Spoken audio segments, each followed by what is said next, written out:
روک ٹوک کرنا، یہ سب کچھ جو ہے یہ ساتھ ساتھ چلتا رہا۔ تو مجلس اعلان اسلام اس کے باوجود اپنے سفر کو جاری رکھے رہی۔ 1931 کے اندر ایک اہم ترین معرکہ تحریک کشمیر کا پیش آیا، اور اس کے اندر وہ کیونکہ وہ میرے موضوع کا حصہ نہیں ہے، لیکن اس کا ایک بہت بڑا جو ہمیں نتیجہ سامنے آتا ہے وہ یہی ہے کہ قادیانیت بھی دراصل ہم اگر دیکھیں تو انگریز کے سیاسی مفادات کا محافظ یہ وہ گروہ تھا قادیان پیدا کیا گیا، جس نے انگریز کی سیاسی تمام تر دسیسہ کاریوں کو تحفظ فراہم کیا اور اس کا محافظ اور ایک طرح کا دلیل کی دنیا میں یا چال بازی کی دنیا میں یہ ایک بہت بڑا انگریز کا نمائندہ بن کر سامنے آیا، مرزا غلام قادیانی۔ یعنی اس نے عوام الناس کے اندر آپ دیکھیے کہ ایسی بنیادیں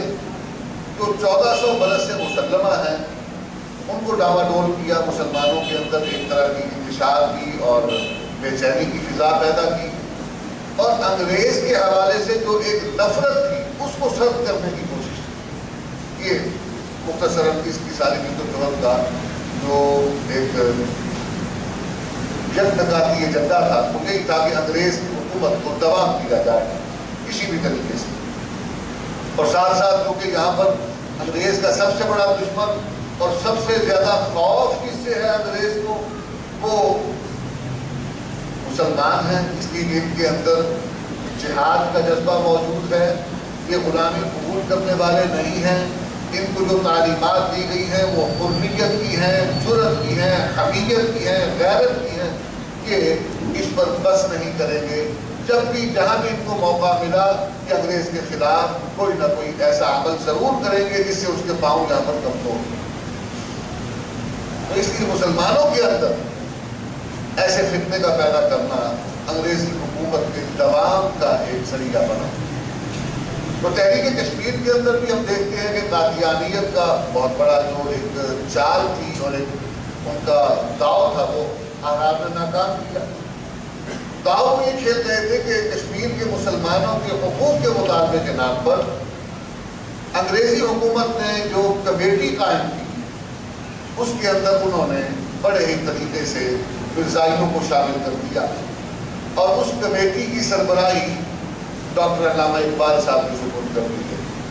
تو احرار کے اکابرین نے ایک کام یہ کیا، اس نے امیر شریعت رحمۃ اللہ علیہ نے کئی بار ملاقاتیں کی، راجو رحمت الدیان بھی چودھری افضل حق صاحب یہ علامہ اقبال سے کئی مرتبہ ملے، اور انہوں نے اس بات پر آمادہ کر دیا کہ وہ تحریک کشمیر کی جو وہ کشمیر کمیٹی تھی اس کشمیر کمیٹی سے اس کی سربراہی سے ہی الگ ہو جائے۔ تو اقبال کا اس سے الگ ہونا یہ ایک بہت بڑی کامیابی تھی کہ اقبال اس وقت تک ایک پبلک فگر بن گئے تھے، اور ان کو ایک مفکر کے طور پر، ایک مسلمان شاعر کے طور پر، آزادی کے پرچارک کے طور پر عوام میں پہچانا جاتا تھا، اور وہ اگر اس کمیٹی کا حصہ فیصلہ کر لیتے اس فیصلے کو پورا ہندوستان تسلیم کرتا۔ ان کو الگ کروایا، وہ الگ ہوئے، یہ ایک اس سے کمیٹی کی جو ساکھ تھی وہ متاثر ہو گئی، کوئی ایسا بندہ بڑا اس میں شامل نہیں تھا جس کو عوام قبول کرتی۔ دوسری طرف احرار نے تحریک کی فضا جو تھی اس کے اندر اپنا حصہ پوری طرح ڈال دیا، اور یہ جتنے بھی کشمیر کے قریب کے اضلاع تھے ہندوستان بھر کے، وہاں سے مسلمانوں کو چوک در چوک کشمیر کی طرف جو ہے نکالا، اور وہاں پر مسلمانوں کی بہت بڑی تعداد جو تھی وہ جیلوں میں بھی گئی، اور اس میں شہداء کا بھی کچھ نہ کچھ حصہ جو ہے وہ شامل ہے۔ یہ سب کچھ امیر شریف رحمۃ اللہ علیہ کا اس میں جو کردار ہے سب سے نمایاں اور بھرپور نظر آتا ہے۔ آگے چلیے، ہندوستان کے اندر ہم دیکھتے ہیں کہ 1931 کے بعد جو حالات ہیں آہستہ آہستہ آہستہ آہستہ مجلس شہرار اسلام کے قائم ہو جانے کے بعد تیزی سے بدلتے چلے جاتے ہیں، اور مسلم لیگ کے ساتھ ابتدا میں جو ایک اتحاد کی اور کانگریس اور مسلم لیگ اور دیگر سیاسی جماعتوں کی اتحاد کی فضا تھی، ان میں بھی دراڑیں پڑتی چلی جاتی ہیں۔ وہ جس طرح میں نے آپ کو ابتدا میں عرض کر دیا تھا کہ وہ عددی اکثریت کا نظام وہ متعارف ہو چکا تھا، اس کی وجہ سے آرام اختلاف آتا چلا گیا اور رائے تقسیم ہوتی گئی، تو جماعتوں کی راہیں بھی تبدیل ہوتی چلی گئی. اور کسی درجے میں اگر ہم یہ دیکھیں کہ یہ شخصیات کا اور اقتدار کے حصول کا جو جھگڑا ہوتا ہے، اس میں بڑے بڑے نام پھر وہ آ جاتے ہیں، لہذا اس بحث میں نہیں جاتے. لیکن یہ اسباب بھی شامل تھے کہ جماعتیں بن گئیں، پارٹیاں بن گئیں، تو ہر جماعت اپنے موقف کو حق سمجھتی ہے اور اپنے موقف کے حامی کو ہی برسر اقتدار دیکھنا چاہتی ہے. تو کانگریس ایک طرف چلی گئی، مسلم لیگ ایک طرف چلی گئی، پرسنالٹی کلیش کا معاملہ بھی ہو گیا. ادھر گاندھی اور نہرو یہ سب عقائد مسلم لیگ میں بانی پاکستان ہے وہ شامل تھے. تو یہ ساری فضا بن چکی تھی. اس میں ہمارے بزرگوں نے دیانتداری سے جمعیت علماء ہند کی عدالت کی جو رائے تھی اس کو درست سمجھا. اس کی وجہ میں 2-4 باتیں عرض کرتا ہوں اور بات ادلے کی طرف جاتا ہوں کہ اصولی بات یہ ہے کہ ان کا موقف یہ تھا کہ انگریز جب یہاں پر آیا تو اس نے حکومت مسلمانوں سے ہتھیائی. جب یہاں سے جا رہا ہے تو اس کو حکومت مسلمانوں کو ہی دے کر جانا چاہیے. ایک بات. دوسری بات یہ کہ انگریز کی مردم شماری نے یقیناً ہمیں یہ بتایا کہ مسلمان ہندوؤں کے مقابلے میں اقلیت میں ہیں، لیکن آج بھی اگر آپ پورے بر صغیر پر جو تقسیم ہو چکا ہے، یعنی ایک طرف بنگلہ دیش بن گیا جو پہلے پاکستان کا حصہ تھا، اور اس کے علاوہ وہ چھوٹی چھوٹی ریاستیں جو کسی دور میں بر صغیر کا ہی حصہ تھی، لیکن تقسیم کے بعد انہوں نے ہندوستان سے علیحدگی حاصل کر لی. نیپال ہے، بھوٹان ہے، برما کا یہ بہت بڑا خطہ ہے، یہ سب ہندوستان کا حصہ تھا، متحدہ ہندوستان تھا. سری لنکا تک کے علاقے جو ہیں یہ سب ہندوستان کا حصہ شمار ہوتے تھے.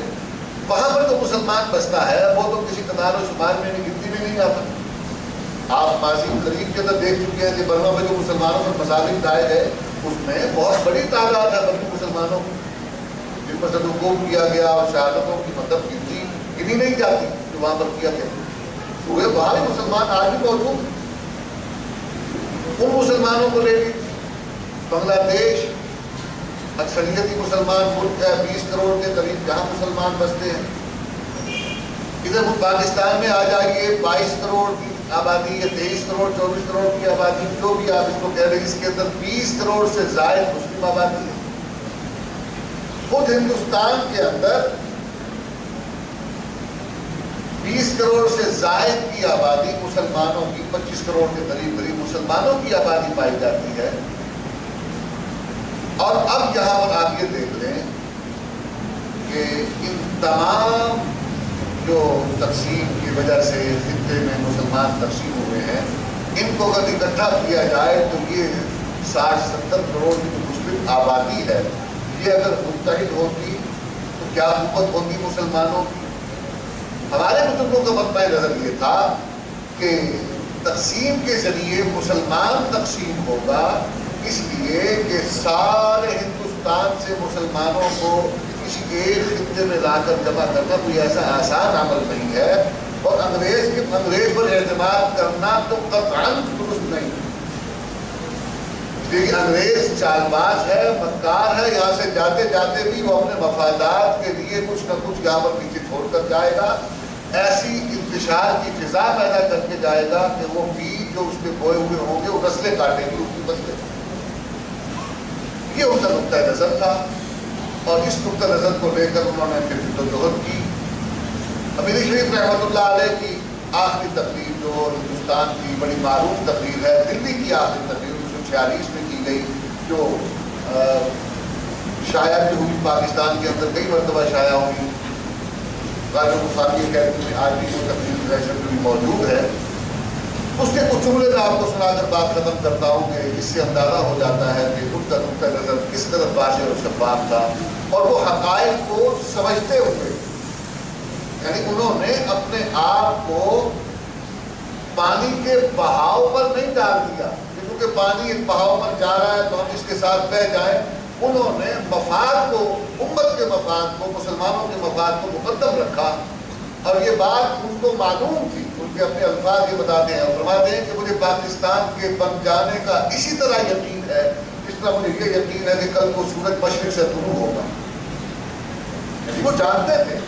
کہ آج جو فضا پر یہ 1 سال پورا پہلے اپریل 1946 میں وہ دلی میں تقریر فرما رہے ہیں اور وہ معلوم ہے انہیں کہ یہ فضا یہ بنی ہوئی. اگر وہ چاہتے تو کسی رنگ میں لگ جاتے, فضا اس کا حصہ بن جاتے. اور مطلب ہے کہ اگر یہ مخازین پنجاب اور سندھ اور دیگر جو ہیں یہ مراعات مفادات حاصل کر سکتے ہیں, جاگیردار اور وڈیرے مراعات حاصل کر سکتے ہیں, تو اگر وہ اس کے خواہش مند ہوتے وہ بھی شامل ہو کر مراعات حاصل کرتے تھے. بہت بڑی مطلب ہے کہ قوت تھی مسلمانوں کی جو آرار کے ساتھ کھڑی تھی. ان کے ایک اشارے پر اپنا سب کچھ قربان کرنے کے لیے لوگ تیار تھے,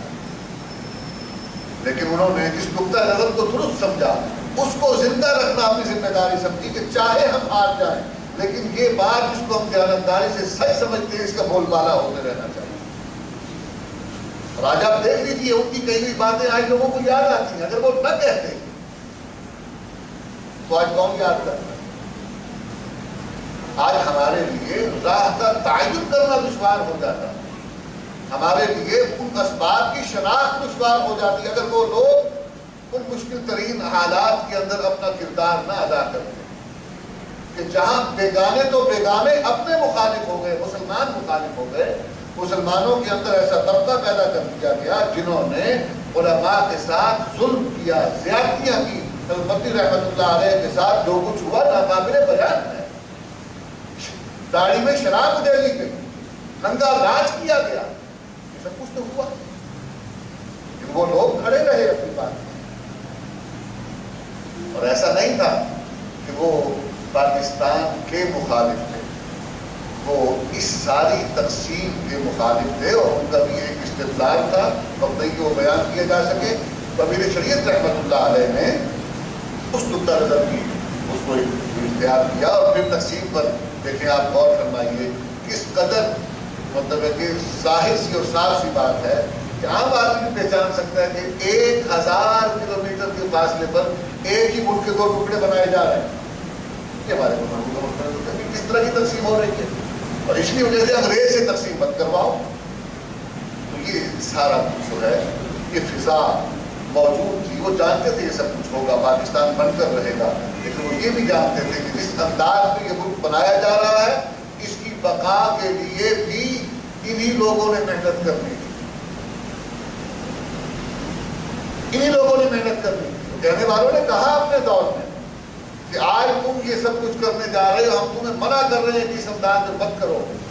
کل کو ہم ہی تمہیں منع کرنے والے ہوں گے کہ اب یہ ملک بن چکا ہے, اس کو تباہ و برباد مت کرو. تم آج بھی ہمیں غلط کہہ رہے ہو, برا کہہ رہے ہو, کل بھی ہمیں ہی برا کرو. نہیں کہا انہوں نے کہ اقتدار چند لوگوں اور خاندانوں کے ہاتھ کا کھلونا بن کر رہ جائے گا, امیر امیر سے امیر تر ہوتا چلا جائے گا, غریب غریب سے غریب تر ہوتا چلا جائے گا. اس نظام کے ذریعے سے یہ سب کچھ کیا جا رہا تھا, اس کا حتمی نتیجہ یہی ہونا تھا جو ہو رہا ہے آج یہاں پر. اور یہ سب کچھ ان کی دور اندیش نگاہ دیکھ چکی تھی, وہ اس کو بیان کرنا اپنی ذمہ داری سمجھتے تھے, ایمانی اور دینی, اور وہ بیان کرتے تھے, اس کی محنت کرتے تھے. تو یہ 10-15 سال کا عرصہ جو ہے اسی ساری جو ہے نا اتار چڑھاؤ کی فضا کے اندر گزرا اور پاکستان بن گیا. اور پاکستان بن جانے کے بعد بھی اس ملک کی بقا کے لیے, اس کے تحفظ کے لیے, اس کے دفاع کے لیے اپنا کردار ادا کیا. دفاع پاکستان کانفرنسیں کی اور جب کبھی بھی ضرورت پیش آئی انہوں نے اعلان کیا کہ پاکستان کے تحفظ کے لیے احرار ہمیشہ حلاوت دستے کے طور پر کھڑے ہوں گے. اور پاکستان کی حمایت میں, پاکستان کی بقا کے لیے میں آپ کو یہ عرض کرتا چلوں کہ وہ لوگ جو پاکستان نہیں بھی آئے لیکن مسلمان علماء اور حکمران تھے, وہ پاکستان بن جانے کے بعد بھی اس کی بقا اور تحفظ کے لیے چاہے ہندوستان میں رہے لیکن دعا گو بھی رہے اور گاہے بگاہے کسی نہ کسی ذریعے سے مشورے دیتے رہے کہ ایسا کر لو تم استحکام کی طرف چلے جاؤ گے. وہ تمام باتیں اس وقت نہیں ہو سکتی کہ تفصیل کا وقت نہیں ہے. تو یہ امیر شریعت رحمۃ اللہ علیہ اور ان کی تمام ساتھی اور مجلس احرار اسلام کی جو محنت تھی تحریک آزادی کے اندر جو ان کا کنٹریبیوشن تھا, جو ان کا حصہ تھا, میں تفصیل سے تو نہیں عرض کر سکا، لیکن میں نے ایک تجزیہ اور جائزہ جو ہے ان کی محنت کا جو نتیجہ اس سے برآمد ہوتا ہے کہ انہوں نے جو دیکھا، جو سمجھا، اس موقف کو درست سمجھ کر اس کے لیے وہ کھڑے ہو گئے، ڈٹ گئے۔ ہم نے تاریخ کے مطالعے سے یہ جانا ہے کہ ان کا موقف درست تھا، اور جو دوسری طرف موقف اختیار کیا گیا انہوں نے بھی اپنی طرف سے اس رائے کو دیانتداری سے حق سمجھا، وہ اختیار کیا کہ نظام ایسا تھا، اس کے اندر اس قسم کی فضا کا پیدا ہو جانا یہ کوئی ایسی بڑی بات نہیں تھی۔ اختلاف رائے ہو جاتا ہے، لیکن بڑوں کو بڑا ماننا چاہیے اور ان کا احترام نہیں کم ہونا چاہیے۔ لکھنے والا کچھ بھی لکھ دے، غدار لکھے، کچھ بھی لکھے، ہمارے لیے ان کا احترام لازم ہے، اور ان کے فکر کو سمجھنا، پڑھنا، سننا، کہ جب تک ہم اس سارے پروسیس سے نہیں گزریں گے حقیقت تک نہیں پہنچ پائیں گے۔ اللہ تعالیٰ میرا اور آپ کا ہم سب کا حامی و ناصر ہو۔ وآخر دعوانا الحمدللہ۔